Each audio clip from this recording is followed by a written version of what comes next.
Friends, வாங்க சமையலை தெரிஞ்சுக்கலாம். ஸோ இன்றைக்கி சூப்பரான ரெசிபி. ஏற்கனவே போன வீடியோவில் சொன்ன மாதிரி நான் இன்றைக்கி கொலு செலிப்ரேஷனில் தான் இருக்கோம். ஸோ நம்ம இன்றைக்கி சூப்பரான டிஷ் ஒன்று பார்க்க போகிறோம். அதுக்கு முன்னாடி கொலு பண்டிகை ஏன் கொண்டாடுறோன்றதை நம்ம தெரிஞ்சுக்கணும்ல. அது தெரிஞ்சுக்காமல் எப்படி? கொலு தான் இல்லை, கொலு பண்டிகையை பற்றியாச்சும் தெரிஞ்சுக்கணும்ல. ஓகே ஃப்ரெண்ட்ஸ், வாங்க கொலு பற்றி தெரிஞ்சுக்கலாம். வீடியோவை ஸ்கிப் பண்ணாமல் பாருங்கள். அப்போ தான் அதில் நான் என்ன சொல்லியிருக்கேன்னு உங்களுக்கு புரியும். வீடியோக்குள்ளே போகலாம். நவராத்திரி கொலு என்பது 9 நாள் விசேஷமான பண்டிகை ஃப்ரெண்ட்ஸ். இந்த பண்டிகையில் முதல் 3 நாள் துர்க்கைக்காக கொண்டாடுறாங்க. அடுத்த 3 நாள் லக்ஷ்மிக்கும், அடுத்த 3 நாள் சரஸ்வதிக்கும் செலிப்ரேட் பண்ணுறாங்க.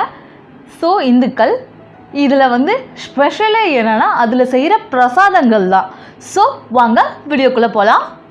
ரெசிபீஸை ஸ்கிப் பண்ணாமல் பாருங்கள். அப்போ தான் அதில் என்னென்ன சொல்லியிருக்கேன்னு தெரியும். ஸோ நான் இன்றைக்கி வெள்ளை கொண்டக்கடலையை 6 மணி நேரம் ஊற வச்சு கழுவி எடுத்து வச்சுக்கிட்டேன். அது வெள்ளை கொண்டக்கடலை முழுகிற அளவுக்கு தண்ணி வச்சா மட்டும் போதும். அதில் உப்பு கொஞ்சம் சேர்த்துக்கோங்க. சேர்த்துட்டு லிட் போட்டு மூடி 5 விசில் விட்டு எடுத்துக்கலாம்.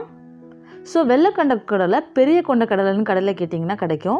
ஸோ 5 விசில் விட்டு இதை எடுத்துக்குவோம். தனியாக எடுத்து வச்சுக்கோங்க.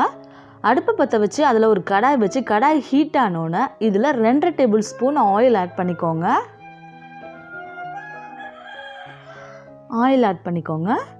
இதில் பட்டை, கிராம்பு, ஏலக்காய், கொஞ்சோண்டு சோம்பு, கடுகு இதான் ஃப்ரெண்ட்ஸ் ஆட் பண்ணியிருக்கேன்.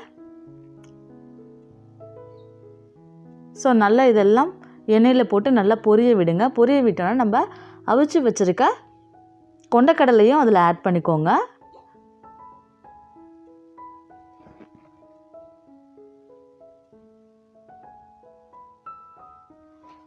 கொண்டக்கடலையை நல்லா கழுவிட்டு இதில் மிளகாய்த்தூள் 1 டீஸ்பூன், மல்லித்தூள் 1 டீஸ்பூன், கரம் மசாலா தூள் 1 டீஸ்பூன் இது மட்டும் தான் ஃப்ரெண்ட்ஸ் ஆட் பண்ணியிருக்கேன். மஞ்சத்தூள் 1/4 டீஸ்பூன் ஆட் பண்ணியிருக்கேன்.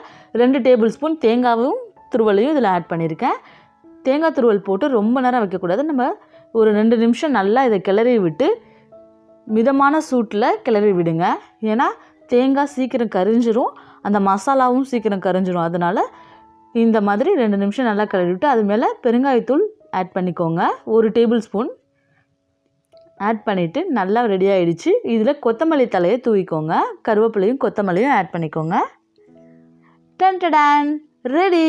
வெள்ளை மசாலா சுண்டல் நம்ம கொலுவுக்கு 2வது நாள் கொலு கூட ஸ்பெஷல். ஒவ்வொரு வாட்டியும் இந்த கொலுவை பற்றி நம்ம தெரிஞ்சுக்கிட்டு போகிறோம். அது மட்டும் இல்லாமல் கொலுவில் செய்ய போகிற சூப்பரான ரெசிபீஸும் நம்ம செய்ய போகிறோம். ஓகேவா ஃப்ரெண்ட்ஸ்? கொலுவை பற்றி தெரிஞ்ச மாதிரி இருக்கும், கொலு ரெசிபி செஞ்ச மாதிரி இருக்கும். நீங்கள் நம்ம சேனலை பார்க்குற ஃபஸ்ட் டைம் நான் இருந்தால் சப்ஸ்கிரைப் பண்ணிடுங்க. பெல் ஐக்கானையும் கிளிக் பண்ணிடுங்க. அப்போ தான் நான் போடுற வீடியோ உங்களுக்கு தேடி வரும். அது மட்டும் இல்லாமல் கொலுவை பற்றியும் நம்ம தெரிஞ்சுக்க போகிறோம். ஓகேவா ஃப்ரெண்ட்ஸ்? அடுத்தடுத்த வீடியோவுக்கு இதே மாதிரி உங்களோட ஃபுல் சப்போர்ட்டும் எனக்கு கொடுங்க.